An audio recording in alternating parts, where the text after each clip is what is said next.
याद रखिए, कभी भी गणेश जी को, मिट्टी के गणेश जी लाते हो भादो महीने में, तो विसर्जन करो तो विसर्जन के समय पर 2 बिंदी, एक कंकु की एक हल्दी की, दीवार पर जरूर लगा देना चाहिए।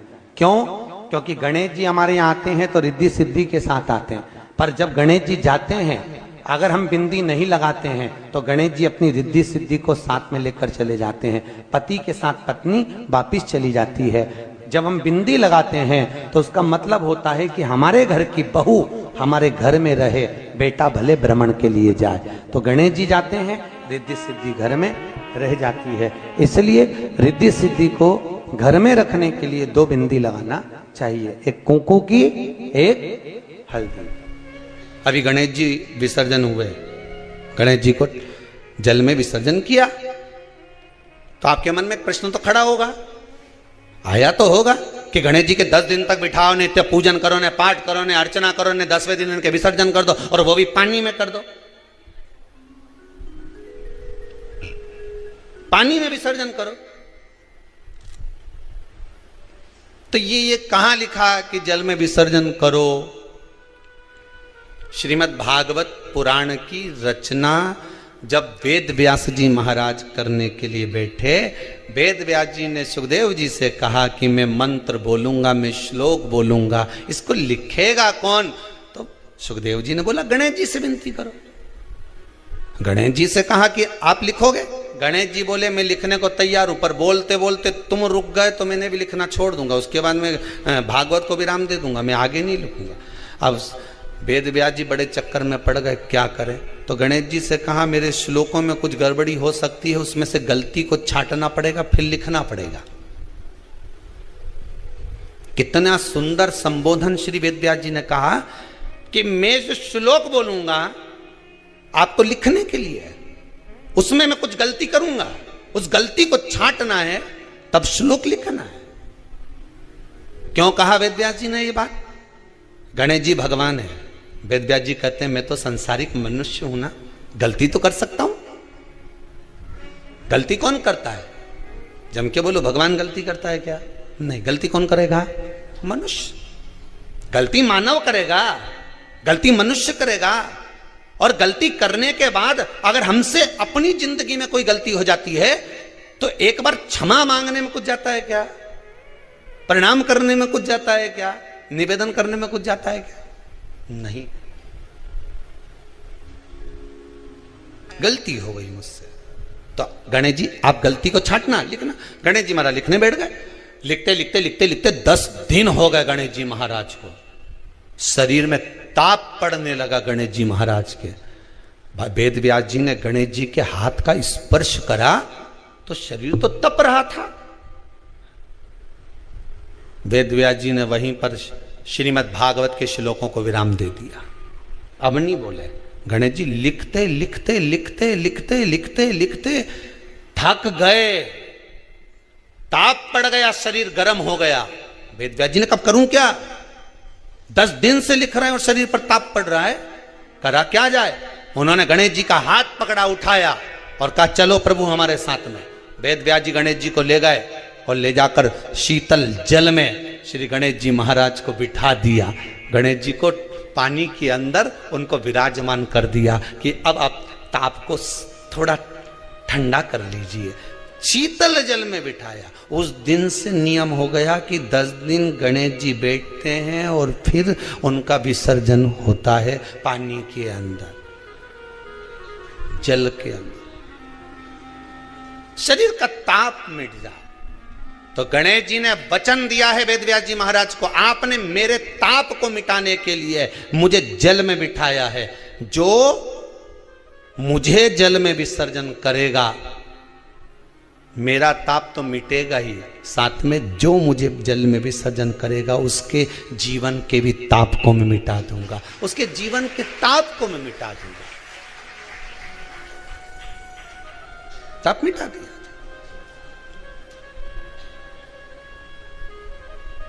पर करो गणेश जी का विसर्जन, मना नहीं है हो, पर अच्छे से करो रे हो। अब मैं छोरा छोरियों तो निशाना लगा है, वो हमारा गणेश जी जई रिया, वो और महाराज सबसे आगे पहुंचा तो इधर वाला ने इधर से फेंका, हो गया। ये हमारे धर्म की हंसी उड़ा रहे हैं, ये हमारे धर्म की हंसी है।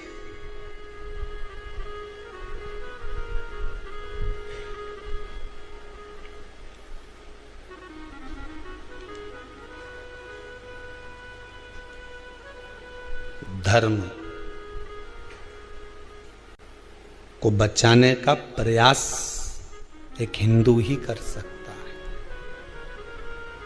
आप अच्छे से समझ लीजिए, जिसके घर में क्लेश होता हो, अशांति रहती हो, क्लेश रहता हो, या छोटी छोटी बात पर विवाद चालू हो जाता हो, या पति पत्नी में, परिवार में, सास बहू आदि कादिक में कहीं ना कहीं कुछ अगर विवाद रहता हो, तो शास्त्र कहता है ऐसा बेलपत्री की डंडी रहती है ना, बहुत ध्यान दीजिएगा महाराज। श्राद्ध पक्ष की कथा चल रही है, शिव महापुराण आज विराम की ओर है, ध्यान दीजिएगा। जैसे ये बेलपत्री की जो डंडी होती है, डंडी का जो भाग होता है बेलपत्री की, ऐसा बेलपत्री की 7 भाग ले लो, मतलब बेलपत्री 7 ले लीजिए। 7 बेलपत्र लेकर कच्चा जो सूत होता है ना, कच्चा सूत जो जानते हो पेड़ पौधे में माताएं लपेटती हैं, धागा जो होता है ना, पार्वती शिव जी का नाम लेकर आप जल छोड़ोगी तो क्या देवादिदेव महादेव इस पुतले में प्राण दे देगा? क्यों नहीं।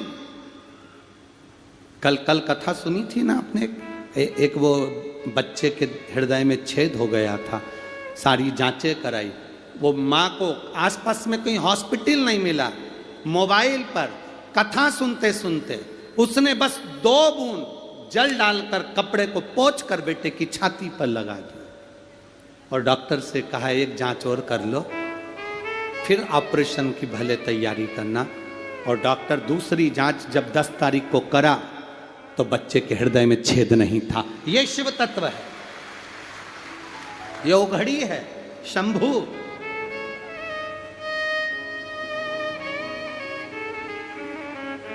एक पत्र में एक भाई ने लिखा कि गुरुजी आप कहते हो कि शिव महापुराण की कथा है, पर मेरा विश्वास कहता है कि ये शिव महापुराण की कथा नहीं, ये स्वयं देवादिदेव महादेव से अपने दिल की बात कहने का स्थान है, जैसे समाप्त हो सकती है। यहाँ कोई दूसरा नहीं करता, आपका भरोसा के लिए, आपका विश्वास, आप जो शंकर जी 5 दुर्वा हो ना, गणेश जी को बोला आज भी सब दुख।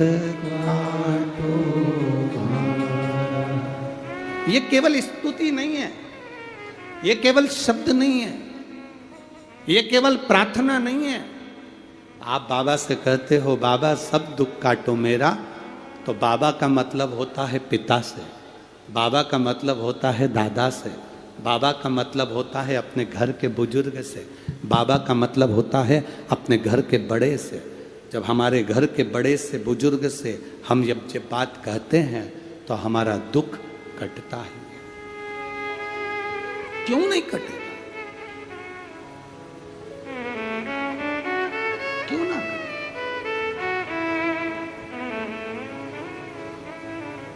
पार्वती शिव जी का नाम लेने से क्या इसमें प्राण आ जाएंगे?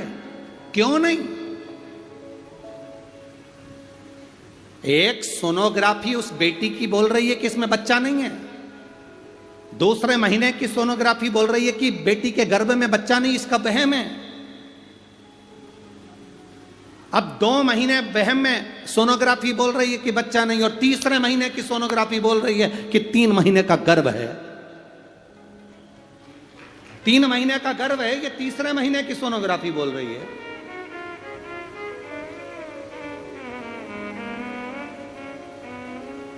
भगवान देता है पल्ला झाड़कर, महादेव देता है छप्पर फाड़कर। सहजता नहीं देता वो, सहजता दे कहां वो?